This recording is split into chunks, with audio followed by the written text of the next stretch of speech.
So do you think they're going to get that covered and planted this year, this summer? I expect that's certainly their plan is to, you know, we'll get it laid out a little bit clearer today. I think Glenn's going to come down to the meeting if I'm not mistaken, or at least he'll give us the update. But you know, the plan is to get the cover on and get it revegetated before fall.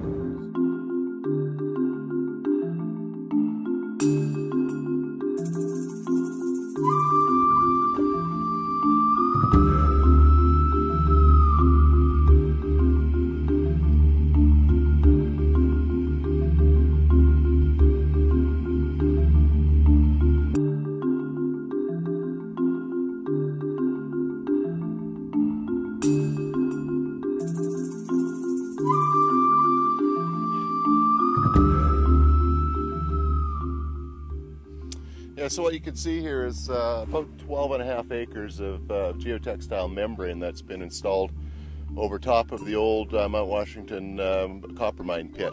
The membrane itself is geotextile material, which gives it its strength. It's kind of a woven fabric, and in between that is sandwiched about 1/8 of an inch of bitumen tarry material, so that provides the seal.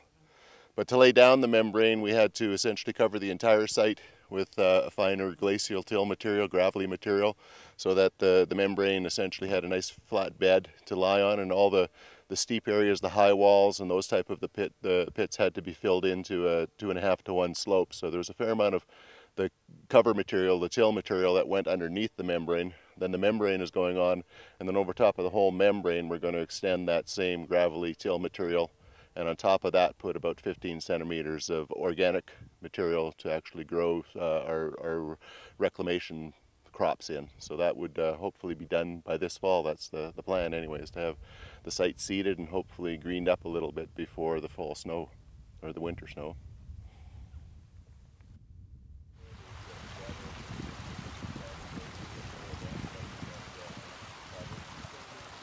This is essentially one of our sampling points that we came up in early April to dig out. We have 2 others like this, so 3 weirs that actually measure the flow in the V-notch, and we sampled them. Our group sampled them every second week, and Ministry of Environment did the alternate week. So we have weekly sample through the whole snow melt, right from April right through to July of what's coming off the site. This particular one is draining the top of the membrane.